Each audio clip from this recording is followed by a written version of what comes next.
Bueno, ustedes se dan cuenta que no estamos tocando todos los capítulos, ¿no? Algunos de ellos, como el capítulo 36, por ejemplo, que es la genealogía de Esaú, no lo hemos tocado, pero estamos yendo a los puntos principales, eso sí. Y ahora en Génesis 37 encontramos a partir de allí la vida de José. Todo el plan de Dios se concentra en Génesis, en formar un pueblo santo llamado en medio del mundo, una nación santa. Hay como cerca de 200 países en el mundo entero el día de hoy. Entre casi 200 países, Dios tomó un solo país para su gloria, una nación santa para su nombre, y es la nación de Israel. Pero esa nación empieza con un hombre, ¿no? Con Abraham. Con él empieza, con un solo hombre, y luego la descendencia de Abraham. Estamos en la tercera generación, que es Jacob. Pero ahora vamos a entrar a la cuarta generación de Abraham, José, este joven que aparece aquí en el 37, de una edad tan corta, 17 años de edad, aparece José aquí. En verdad, él es uno de los símbolos espirituales más perfectos en cuanto a Cristo. Ya hemos explicado otras veces, ¿no?, que la Biblia tiene tres aplicaciones. Una, la que es histórica, la que sucedió exactamente en aquel momento, ¿no? La parte histórica, la parte real que ha sucedido. Y de ahí mucho aprendemos, mucho, mucho. Pero también hay otra segunda y otra tercera aplicación, porque la Biblia es tan rica en su significado. La segunda aplicación es doctrinal. Y José, aprendemos de su vida históricamente, aprendemos mucho y mucho más todavía de la parte doctrinal de la vida de José, que es una aplicación diferente. Y la tercera es para mi propia vida, para mi vida personal. Entrando en la vida de José, ahí se centra el libro de Génesis, numerosos capítulos son dedicados a la vida de José. Ahora, en la biografía de muchos hombres de Dios a lo largo de la Biblia, en varios de estos casos de los hombres y mujeres de Dios también, en varios de estos casos encontramos señalado allí en la Biblia el pecado, el pecado vergonzoso de David, el rey David, que a pesar que Dios testifica que David es llamado el amado de Dios, así es llamado David, pero hubo un momento en su vida que manchó su vida entera, ¿no? Con adulterio y aún con asesinato, ambas cosas terribles en la vida de David. Y allí ha quedado eternamente esa mancha de la vida del rey David. Pero en algunos casos, bueno, no solo David, ¿no? Hay otros casos, errores, pecados. En la misma vida de Abraham también encontramos pecados, errores. Pero en el caso de José, no es que deje de pecar José, porque toda persona es pecador en este mundo, pero no hay registrado en la vida de José algún pecado. No hay registro de algún pecado en su vida. Eso quiere decir que José fue intachable, como también dice en el Nuevo Testamento, ¿no? Refiriéndose a los que quieren hacer el ministerio del pastorado, dice, es necesario que el obispo sea irreprensible. Irreprensible no significa perfecto de ninguna manera, pero sí significa el comportamiento de su vida es intachable. Y si alguien quiere acusarlo, no encuentra por dónde poder acusarlo. Entonces, esa fue la vida de José, una vida intachable, irreprensible, ¿no? Seguramente tuvo pecados como cualquiera de todos nosotros, pero Dios no los ha registrado. Y si Dios no ha registrado los pecados de José, Dios lo consideraba en ese sentido irreprensible, intachable. Y hay otra razón más también, ¿no? La segunda aplicación de su vida es doctrinal.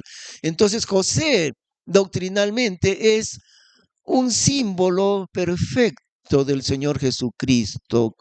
Aspectos maravillosos, increíbles, están retratados acerca de Cristo en la vida de José. Maravilloso en realidad todo lo que acontece en su vida es un reflejo del Señor Jesús mismo, en, no solo en su primera venida, también en su segunda venida. Vamos a ir viendo esos detalles increíblemente hermosos, que nos hacen ver cómo fue la vida del Señor Jesús a través de la vida de José, ¿no? Eso es lo que se le llama un tipo espiritual. La palabra tipo es de uso bíblico, la palabra tipo, no es de los tipos de imprenta, cosas así, ¿no? La palabra tipo en el sentido bíblico siempre se ha usado en los libros, digamos, como para significar un símbolo espiritual. Entonces José es un tipo de Cristo. Quiere decir, es un símbolo espiritual de Cristo, ¿no? Eso indica la palabra tipo. José es un tipo de Cristo. Muy bien. Entonces, vamos a comenzar leyendo el capítulo 37. Y habitó Jacob en la tierra donde peregrinó su padre, en la tierra de Canaán. Estas fueron las generaciones de Jacob. José, cuando fue de edad de 17 años, apacentaba las ovejas con sus hermanos y era mozo con los hijos de Bala y con los hijos de Selfa, las mujeres de su padre. Y José traía la mala fama de ellos a su padre. E Israel amaba a José más que a todos sus hijos, porque le había habido en su vejez, e hízole una ropa de diversos colores. Y viendo sus hermanos que su padre le amaba más que a todos sus hermanos, aborrecíanle y no le podían hablar pacíficamente. Bueno, ya vemos, ¿no? El desorden causado por el hombre, o sea, por Jacob. Dos esposas, aunque la primera esposa le engañaron a él, ¿no? Ya vimos, su suegro le engañó y le dio a la otra hija. Entonces él resultó con una esposa y el suegro le dice, no te preocupes, también te doy la que tú querías, la otra hija. Terminó con dos esposas. Luego las dos esposas compiten por tener hijos y dice, te vas a tener hijos con mi sierva porque yo no puedo, etcétera. Entonces finalmente Jacob termina con dos esposas y con dos concubinas, lo cual nunca es la voluntad de Dios, jamás. Dios diseñó el matrimonio, un solo hombre con una sola mujer en un pacto divino, ¿no? El matrimonio, pero no así, un hombre con cuatro en total, producto de, bueno, ya vimos, producto de qué fue, por qué Jacob fue engañado. Porque la Biblia dice, todo lo que el hombre sembrar, eso también cosechará. No se pudo librar Jacob de la consecuencia de lo que él había engañado a su propio padre. Ahora el engaño le cayó a él. Entonces, así es, esa es una ley que Dios pone. Dios no puede ser burlado, pues todo lo que el hombre sembrare, eso también cosechará. Teniendo cuatro mujeres, entonces tiene en total 12 hijos, pero él amaba a una nomás de las cuatro, que era Raquel. Y desde el principio él quiso casarse con Raquel, ¿no? Y luego más adelante, Jacob les habla a sus hijos y les dice, ustedes saben que mi esposa Raquel, no dice mis dos esposas, mis cuatro mujeres, él dice siempre mi esposa, o sea, Raquel. Y no podía tener hijos ella, Raquel, pero finalmente, al paso de los años, Dios le contestó la oración y tuvo entonces dos hijos, ¿no? Raquel, José y su hermano Benjamín. Y entonces el versículo 3 nos dice así, Israel amaba a José más que a todos sus hijos porque le había habido en su vejez. En este caso, José está simbolizando, está representando a Dios el Padre, perdón, Jacob. Jacob está representando a Dios el Padre. Y José es Cristo, ¿no? El Hijo, Dios el Hijo. Y el amor tan grande, esta es una historia de amor increíble. Nadie hubiera podido crear una novela tan destacada como esta. Es una historia de amor entre el Padre y el Hijo. Nadie, estoy seguro, ningún literato hubiera podido crearlo mejor que lo que está en la Biblia, que no es una novela, es un acontecimiento real. Pero la historia de amor entre Jacob y su hijo José, 17 años apenas de edad, lo que nosotros aún le decimos menor de edad, porque decimos 18 recién, todavía menor de edad, 17 años, tan joven, ¿no? Y su padre ya estaba anciano prácticamente. Eh, pero entonces, amándolo Jacob a José más que a todos sus hermanos, porque era hijo de su esposa Raquel y porque lo tuvo en su vejez y por el comportamiento de José también. Amándolo tanto así, José ya anciano, a su hijo jovencito, lo pierde a esa edad de 17 años. Pierde Jacob a su hijo José y él le hacen creer sus otros hijos que José ha muerto, ¿no? Le engañan cruelmente porque José no ha muerto, sino que ellos lo vendieron como esclavo y fue a parar a Egipto y José no había muerto. Pasaron como 25 años desde este momento en que Jacob pierde a su amado hijo José, pensando que murió, convencido, seguro de que murió, pero José no había muerto. Y 25 años después, llevando luto, Jacob, luto, 25 años de luto por su hijo. Luego le dicen, José, tu hijo está vivo. Sus otros hermanos ahora le dicen recién la verdad, José, tu hijo está vivo. Y no solo está vivo, sino que él es gobernador en todo Egipto. Y ahora Jacob no quiso creer eso, ¿no? No quiso creer. No, eso no es cierto. No se burlen de mí, de que mi hijo está vivo. Mi hijo ha muerto hace 25 años. No se burlen de mí. Y él no cree que su hijo está vivo. Peor todavía, no cree que su hijo es el segundo en el reino. Es casi como el rey de Egipto. Peor no cree eso, ¿no?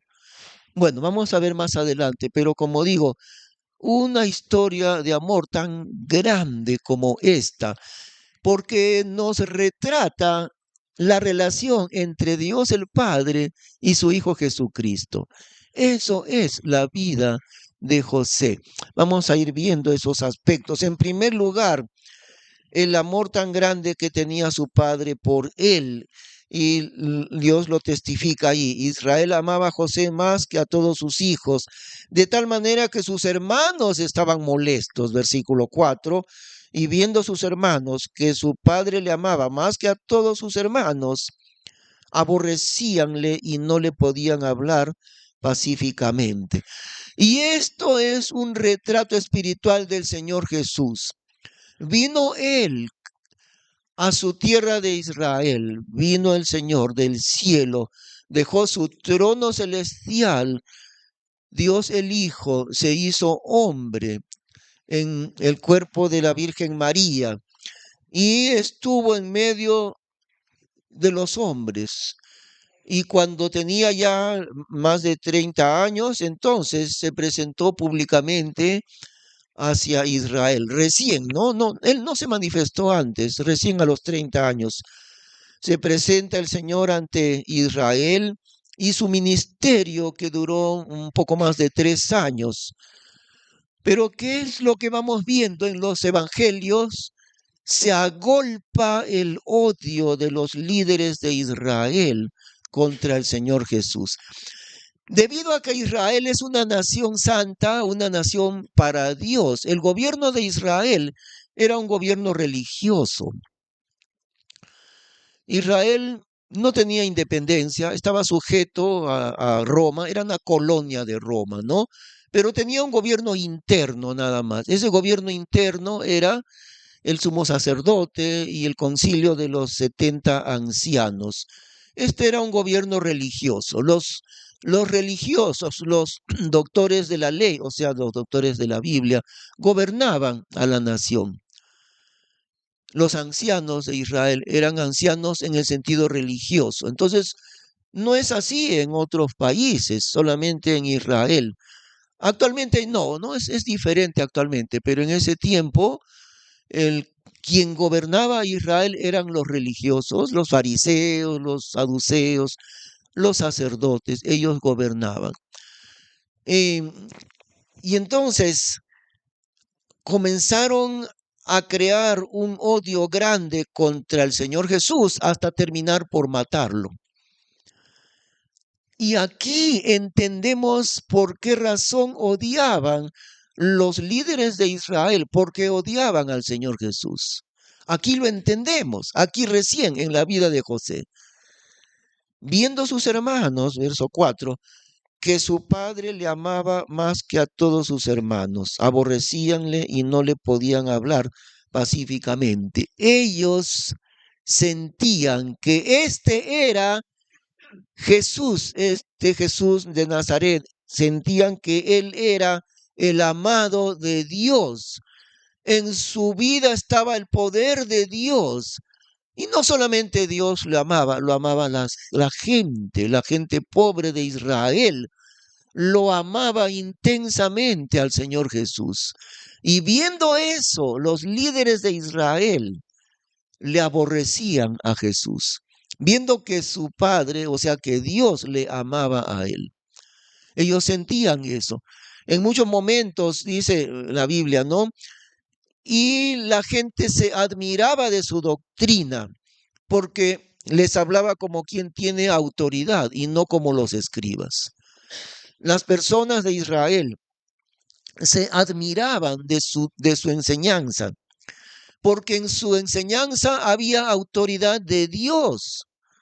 Y no como los escribas, dice. Los escribas eran los expertos de la Biblia, pero la gente sentía la enorme diferencia. Lo que enseñaban los escribas, medio muerta su enseñanza, y lo que enseñaba el Señor Jesús, porque les enseñaba como quien tiene autoridad y no como los escribas.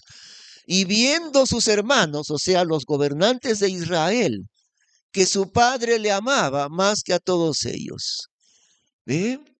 Por esa razón, Jesús es un retrato perfecto José es un retrato perfecto del Señor Jesucristo. Israel amaba a José más que a todos sus hijos. Dios el Padre amaba a su Hijo Jesucristo más que todos sus hijos, es decir, los de Israel. E hízole una ropa de diversos colores. En el libro de Apocalipsis dice que el Señor Jesús aparece en su momento victorioso con una corona de muchas diademas puesta por Dios, por supuesto, ¿no? Dios, el Señor Jesús tiene en Apocalipsis una corona de muchas diademas, muchas estrellas, muchos galardones en su corona, así como José le hizo a su hijo. Y miren esto, José no mandó a alguien a que hiciera la túnica, ¿ve? No pidió a bueno, estaba viudo, ¿no? Su esposa Raquel había muerto. Ahí estaban las otras mujeres, pero Raquel, su esposa, murió. Y él no le encargó a sus 3 mujeres que todavía tenía, hagan una túnica para mi hijo. Tampoco compró de los mercaderes una túnica. ¿Qué dice ahí? Hízole él mismo con sus propias manos, le hizo a su amado hijo una ropa de diversos colores, una túnica, ¿no? De diversos colores, lo cual señala ese amor tan grande que él tenía por su hijo. Luego, también hay otro aspecto aquí. Al final del versículo 2 nos dice lo siguiente: apacentaba las ovejas con sus hermanos y era mozo, o sea, joven, con los hijos de Bala y con los hijos de Selfa, las mujeres de su padre. Y José traía la mala fama de ellos a su padre. Bueno, siempre hay eso, ¿no? Por ejemplo, en un negocio grande, en una empresa grande, el dueño siempre va a poner a una persona de gran confianza, lo va a poner ahí en su negocio y le va a decir: mira, en ti solamente yo puedo confiar. Tú me vas a traer, tú vas a observar todo y me vas a traer la noticia de lo que sucede. Y si ves que alguien actúa mal dentro de mi empresa, tú me avisas. Nadie más me lo va a avisar, sino tú. Tú pones oído a todo lo que va pasando en mi negocio, porque yo no puedo controlar tan grande, y tú me avisas. Tú vas a tener entrada a las reuniones de los ejecutivos, de los directores, y tú me vas a avisar si alguien hace algo malo, ¿ok? Entonces, Jacob confiaba tanto en José. José era el hijo de confianza de su padre, que le traía José la mala fama de ellos a su padre. José le avisaba: tus hijos están haciendo esto, tal cosa mala están haciendo ellos. Y allí entonces le aborrecían más. El Señor Jesús, cuando lo vemos en Mateo capítulo 23, por ejemplo, ¿no? Como casi palabras finales a los gobernantes de Israel, les comienza a decir su vida a ellos, les llama serpientes, generación de víboras. ¿Cómo escaparéis de la condenación del infierno? Nadie había hecho eso, y el Señor Jesús les dice: ay de vosotros, escribas y fariseos hipócritas, que devoráis las casas de las viudas y como pretexto hacéis largas oraciones. Y les dice: y esto, y esto, y esto, ¿no? Les dice que recorréis tierra y mar para ser un prosélito, o sea, un seguidor, ¿no? Del judaísmo, y luego le hacéis 2 veces más hijos del infierno que vosotros. Ay de vosotros, escribas y fariseos hipócritas.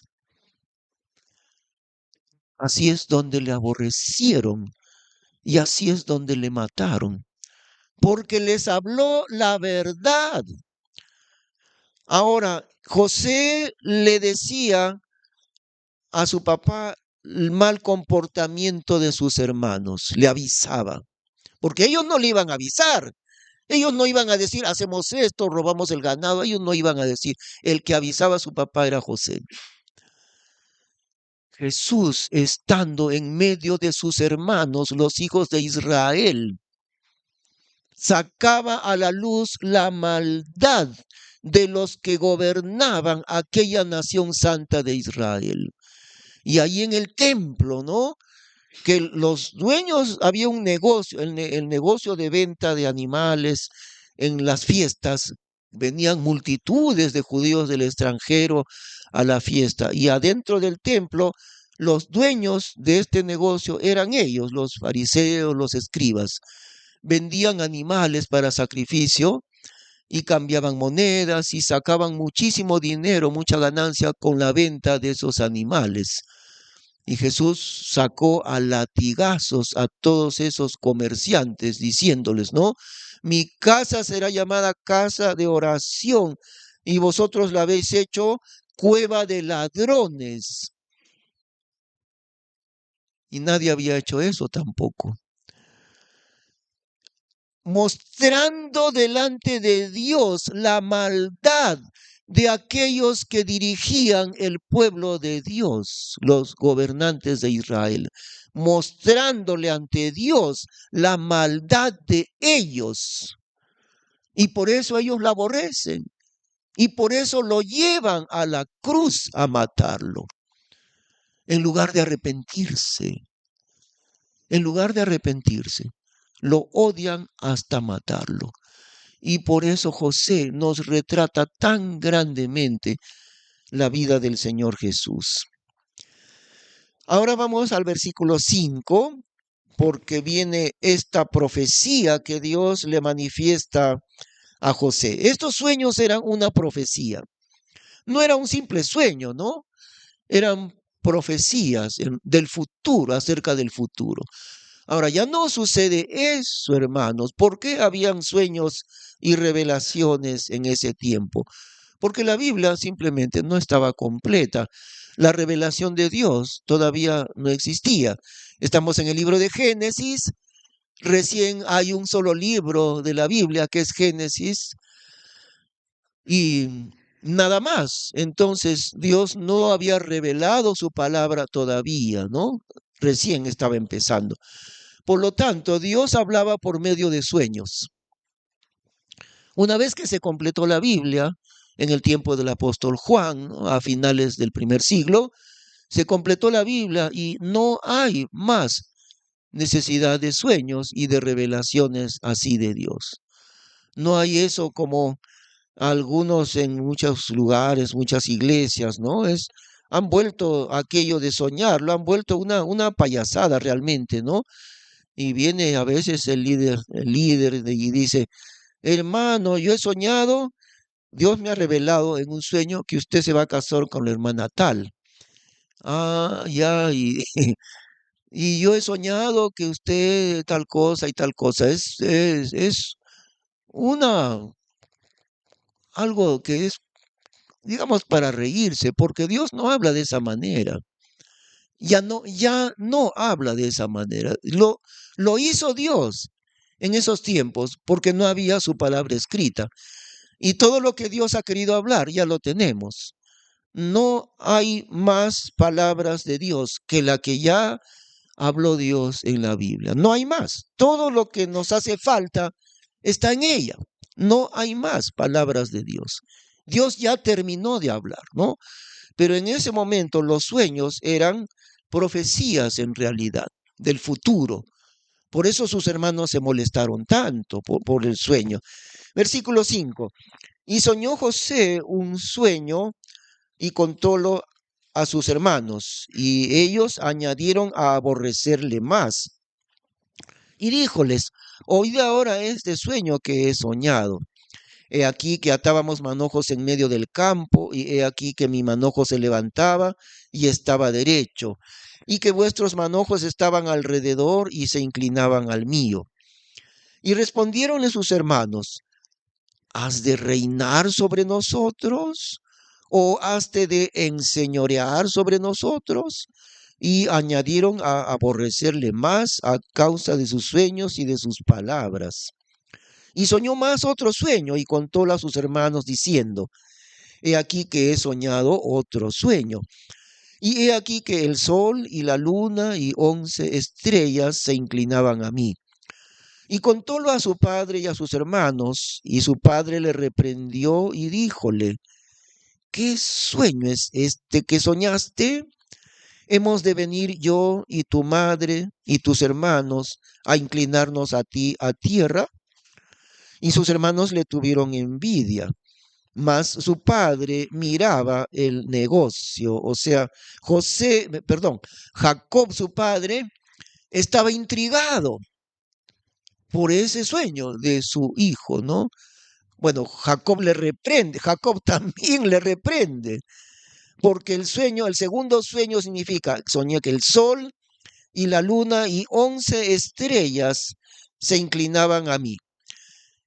Jacob entendió, el sol era Jacob, la luna era Raquel, esposa de Jacob, madre de José.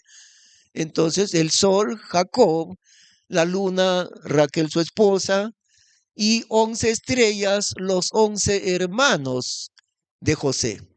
Y el sueño es que dice José, el sol y la luna y 11 estrellas se inclinaban a mí. Ahora Jacob mismo se molestó. ¿Qué sueño es este? ¿Qué significa que tu madre y yo y también tus 11 hermanos, todos nos vamos a inclinar ante ti?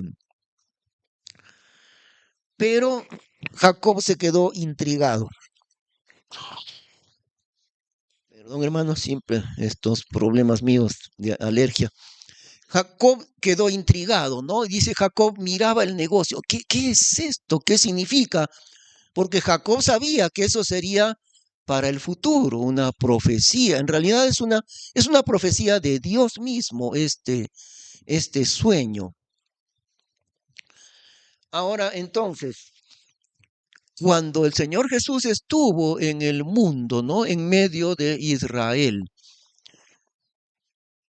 estaba profetizado en la Biblia que iba a venir el Mesías de Israel y el Mesías iba a reinar. Eso lo sabían muy bien todos los israelitas. Vendrá el Mesías de Dios y ese Mesías que Dios mande va a reinar, va a establecer su reino aquí en Israel y en realidad va a gobernar al mundo entero, nuestro Mesías enviado por Dios. Pero ahora viene Jesús y ellos no quieren reconocerle a él como Mesías. Y los gobernantes de Israel dicen, no, este hombre que sacó a luz nuestras maldades, no, este no puede ser el Mesías será otro, él no puede ser. Y en el momento supremo, ¿no? El sumo sacerdote ahí delante de los ancianos y de la multitud, juzgando en ese tribunal al Señor Jesús, le dice, te conjuro por el Dios viviente que nos digas, ¿eres tú el Mesías, el Hijo del bendito? ¿Eres tú? Y Jesús le contesta, tú lo has dicho.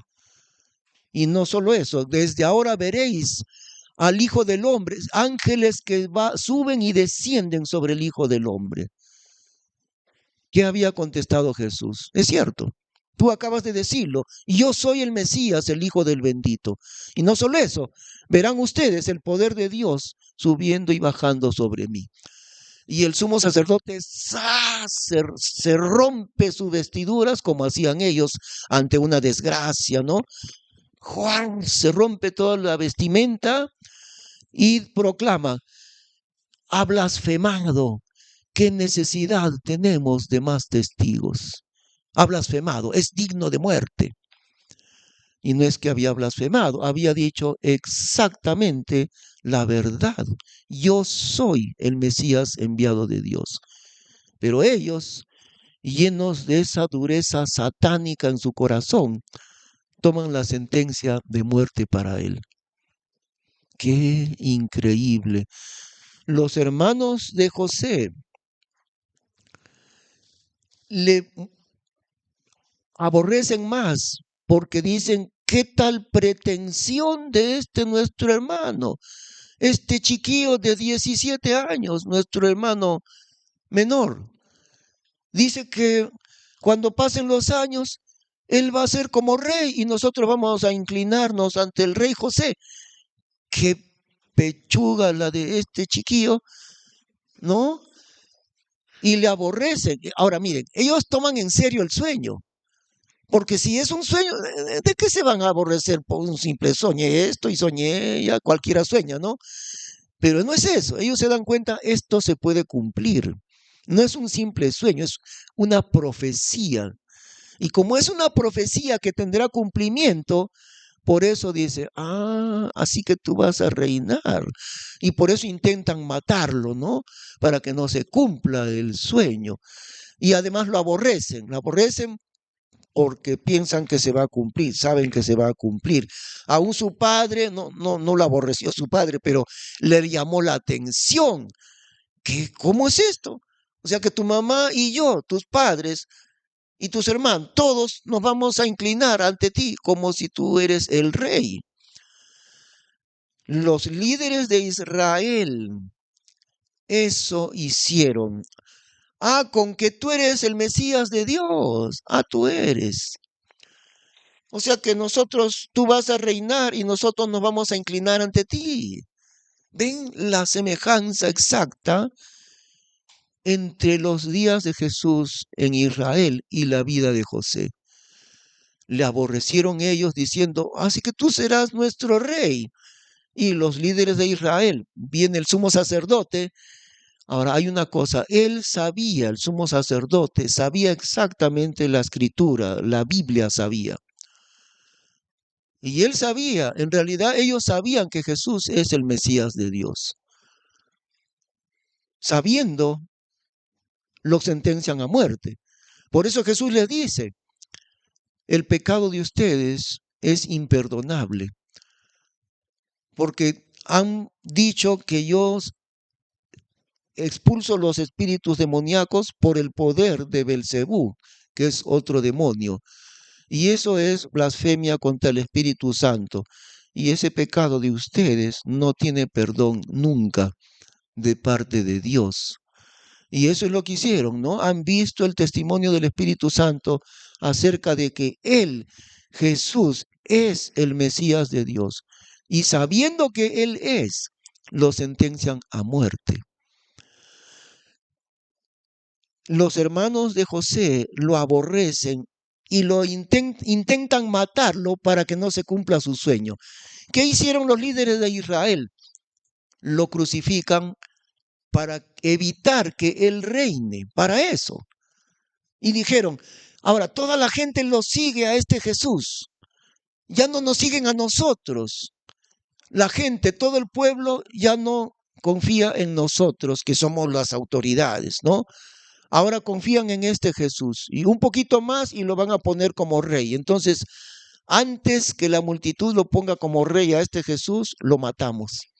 Y esa fue la razón, para evitar que él reinara. Entonces los hermanos de José lo quieren matar primero para que no reine en el futuro, ¿no? Ahí está la semejanza con él. Seguimos leyendo, así, versículo 12.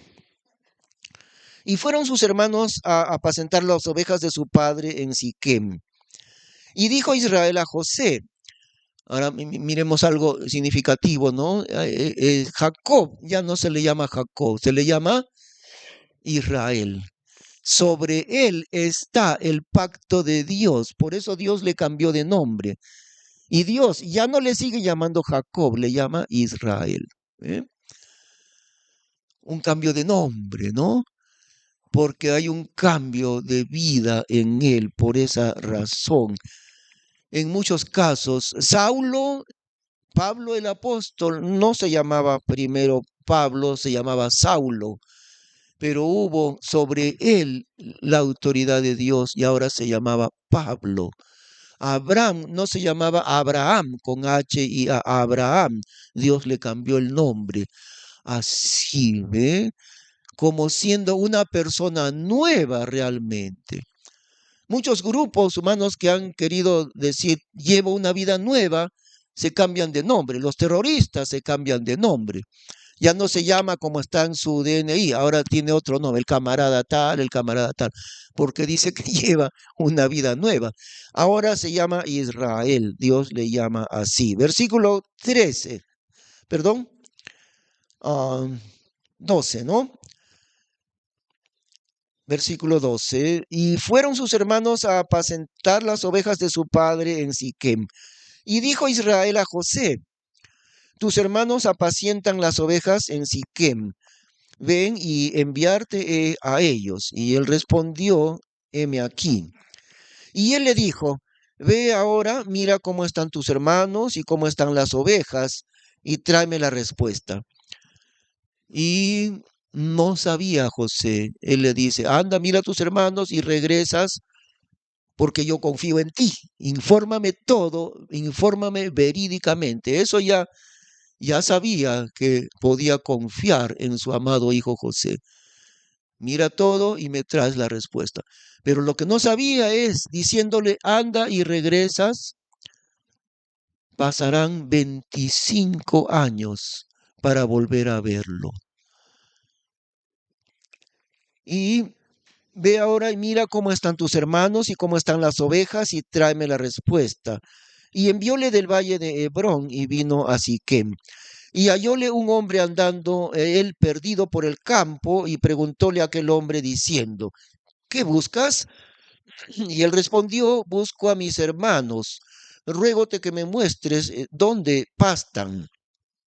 Y aquel hombre respondió, ya se han ido de aquí, y yo les oí decir, vamos a Dotaín. Entonces José fue tras sus hermanos y hallólos en Dotaín. Y como ellos le vieron de lejos, antes que llegase cerca de ellos, pensaron contra él para matarle. Y dijeron el uno al otro, he aquí viene el soñador. Ahora pues, venid y matémosle y echémosle en una cisterna y diremos, alguna mala bestia le tragó y veremos qué serán sus sueños. Ahí está, ¿no? Los gobernantes de Israel, gobernantes religiosos, lo mataron diciendo, así que tú vas a reinar, así que tú eres el Mesías, que vas a comenzar a reinar. Te matamos y a ver qué pasará con tu reino, te vamos a matar. Y eso hicieron, para evitar que se siente a reinar ahí en su trono, que le corresponde divinamente reinar al Señor Jesús. Y lo matan, ¿no?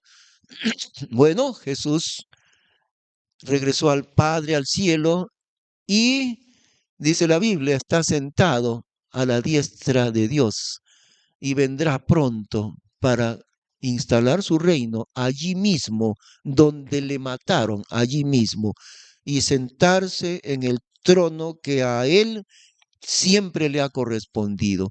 El hecho de que lo matasen no evitó que él tomase su reino para gobernar. Ahora, el hecho de que ellos lo venden como esclavo no evitó que se cumpliera el sueño de José, que él será un gran gobernador. No podían evitar que se cumpliese esa profecía de Dios, como los ancianos de Israel no podían evitar, aunque le mataran, no podían evitar que él va a reinar, ¿no? Y está listo para venir el Señor a este mundo y para reinar, como hemos cantado hace un momento, ¿no? El rey ya viene, él ya viene, él viene por mí. Viene a reinar y no solamente sobre nosotros como iglesia, viene a reinar también sobre Israel y no solo sobre Israel, también sobre el mundo entero. Él viene pronto a reinar, pero Él ya reina en nuestras vidas. Nosotros ya nos hemos sometido al reino del Señor Jesús. Y ellos entonces quieren matarlo, ¿no? Seguimos leyendo unos minutitos antes de terminar. Versículo 21, y como Rubén oyó esto, escapóle de sus manos y dijo, no le matemos. Y díjoles Rubén, Rubén era el hijo mayor, por eso, ¿no? El mayor de todos. Y díjoles Rubén, no derraméis sangre, echadle en esta cisterna que está en el desierto, y no metáis mano en él, por escaparle de sus manos, para hacerlo volver a su padre. Y fue que como José llegó a sus hermanos, ellos hicieron desnudar a José su ropa, la ropa de colores que tenía sobre sí, y tomáronle y echáronle en la cisterna, y la cisterna estaba vacía, que no había agua en ella. y asentáronse a comer pan. Y alzando los ojos miraron, y he aquí una compañía de ismaelitas que venía de Galaad, y sus camellos traían especias y cera y almáciga, e iban para llevar a Egipto. Entonces Judá dijo a sus hermanos: ¿qué provecho que matemos a nuestro hermano y encubramos su sangre? Andad y vendámosle a los ismaelitas, y no sea nuestra mano sobre él, que nuestro hermano nuestra carne es. Y sus hermanos acordaron con él. Y como pasaron los madianitas mercaderes, ellos sacaron a José de la cisterna y trajéronle arriba y vendiéronle a los ismaelitas por 20 pesos de plata, y llevaron a José a Egipto. 20 pesos de plata. Inmediatamente nos hace acordar del precio del Señor Jesús, ¿no? Es decir, el precio que pagaron los gobernantes de Israel, que le pagaron a Judas para traicionar a Jesús y capturarlo. ¿Recuerdan cuánto le pagaron, cuánto cobró Judas por la traición? 30 piezas de plata. Y aquí dice, le vendieron ellos por 20 piezas de plata. Casi lo mismo, el mismo precio por su vida. Por eso José es un retrato exacto del Señor Jesús. Muy bien, el versículo dice, y vendiéronle, trajéronle de arriba y vendiéronle a los ismaelitas por 20 pesos de plata, y llevaron a José a Egipto. Y Rubén volvió a la cisterna, y he aquí José no estaba dentro, y rompió sus vestidos, y tornó a sus hermanos y dijo: el mozo no parece, y yo, ¿a dónde iré yo? Porque él era el hermano mayor. Entonces ellos tomaron la ropa de José y degollaron un cabrito de las cabras y tiñeron la ropa con la sangre. Y enviaron la ropa de colores y trajeronla a su padre y dijeron: esta hemos hallado, conoce ahora si es la ropa de tu hijo o no. Y él la conoció y dijo: la ropa de mi hijo es, alguna mala bestia le tragó, despedazado ha sido José. Su ropa teñida en sangre. En Apocalipsis dice que cuando el Señor Jesús se muestre victorioso, venciendo al anticristo y a sus ejércitos, cuando Él se muestre en victoria, dice allí, y su ropa teñida en sangre. Cuando los militares se visten de uniforme de gala, ese uniforme no lo usan a diario. El uniforme de gala de un militar solamente es para ocasiones, ceremonias muy especiales, ¿no? Pero una vestimenta muy hermosa de aquellos jefes, soldados y jefes, coroneles, generales, muy esplendorosa la ropa de ellos, ¿no? La ropa de un militar, ropa de gala. La ropa de gala de Jesús en su victoria está teñida en sangre. Así lo dice en Apocalipsis. Y su ropa estaba teñida en sangre, y su nombre es el Verbo de Dios. Presentándose el Señor Jesús en un caballo blanco, victorioso, como Rey de reyes y Señor de señores. Pero su vestimenta de gala, dice la Biblia, teñida en sangre, en la sangre del nuevo pacto, su sangre derramada por nosotros. Por eso José le presentan a ellos, engañando a su padre: revisa si es la ropa de tu hijo o no. Ya no estaba íntegra la ropa, la túnica, no, la habrían hecho pedazos para simular que las fieras rompieron la ropa, entonces toda rota, hecha pedazos, y echaron la sangre de un cabrito y se la traen. Revisa, ¿es de tu hijo o no? Su ropa teñida en sangre, lo cual por supuesto, nos habla también de la muerte de Cristo. Qué cosas maravillosas en la palabra de Dios. Ahora, Jacob, versículo 32, ¿no? Y enviaron la ropa de colores y trajeronla a su padre y dijeron, esta hemos hallado, conoce ahora si es la ropa de tu hijo o no. Y él la conoció y dijo, la ropa de mi hijo es, alguna mala bestia le tragó, despedazado ha sido José. Entonces Jacob rompió sus vestidos y puso saco sobre sus lomos y enlutóse por su hijo muchos días. Y levantáronse todos sus hijos y todas sus hijas para consolarle, mas él no quiso tomar consolación.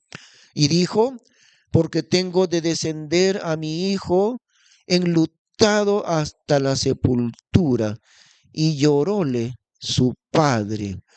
Y los madianitas le vendieron en Egipto a Potifar, eunuco de Faraón, capitán de los de la guardia.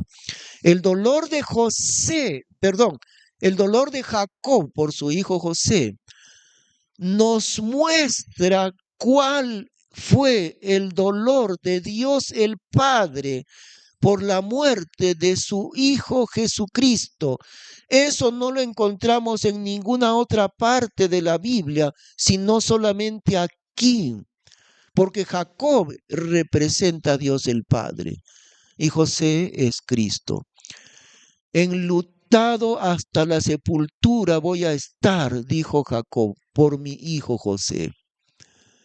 El dolor de Dios el Padre de haber entregado a su hijo, haciéndose hombre, y morir una muerte espantosa, la muerte de cruz. Muerte terrible realmente era. La persona crucificada iba perdiendo la sangre, poquito a poco, hora tras hora, iba desangrándose, iba muriendo de a poquitos, de a poquitos. Terrible era, si vemos más detalles de la crucifixión, el dolor de Dios por su Hijo Cristo Jesús está retratado aquí, en esta parte de la Biblia únicamente. El amor de Dios por su Hijo Jesucristo y el dolor que a Dios le causó haber entregado a Él a la muerte por nosotros, realmente, ¿no? Vamos a orar. Gracias, Señor, por lo que encontramos en tu santa palabra. Te damos gracias por lo que nos enseñas con la vida de José en cuanto a Cristo Jesús, nuestro amado Salvador. Oh Dios bendito, gracias por las maravillas de tu palabra que nos hacen entender cuán maravilloso eres tú en tus propósitos para con nosotros. Te damos las gracias en el nombre del Señor Jesús. Amén. Les invitamos a ponerse de pie, hermanos, para poder cantar